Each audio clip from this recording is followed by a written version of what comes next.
Ayan, part 2 tayo mga ka-farmers. So, malapit na kami. Isang patong na lang.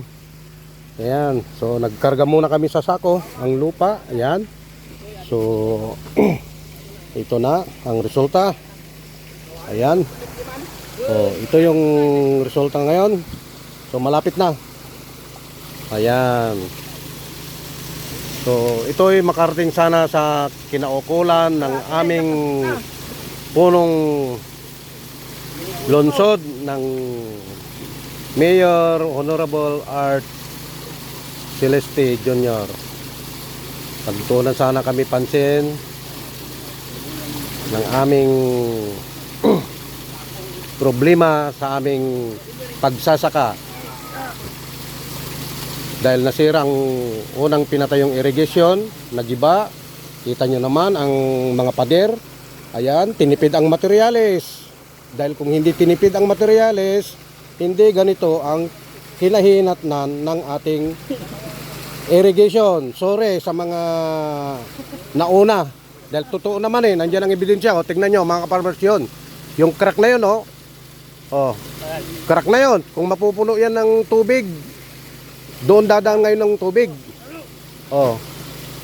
So, kayo nang bahalang musga. Sana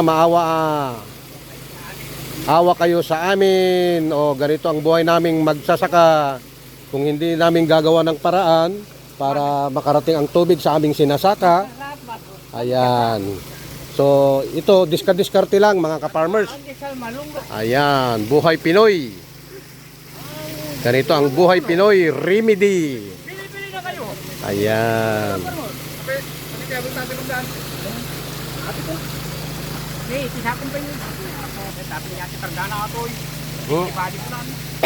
So ito, gutom na kami. At tanghali na, anong oras na? Mag-alas 12 na. Yan, hindi pa kami nakatikim ng merienda. Yan, wala pa kaming merienda rito dahil wala kaming pundo. Wala daw pundo ang mga QTB. Kaya ito, sari-sariling diskarte. Kanya-kanyang baon. Ayan.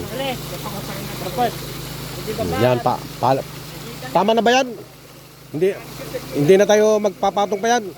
Ayan, tama na raw muna ito. Babalikan na lang namin kung sa susunod.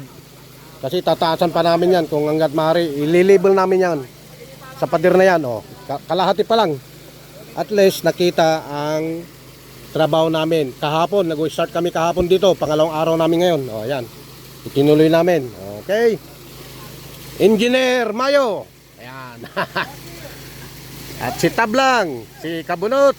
Ayan. Si Cortez. At yung nagbibideo nating vlog, si Tito Rick TV. Ayan. Have a blessed day mga ka-farmers. Sana makarating ito sa kinaukulan uli. Part 2. Maraming salamat. Have a blessed day sa inyong lahat. Bye.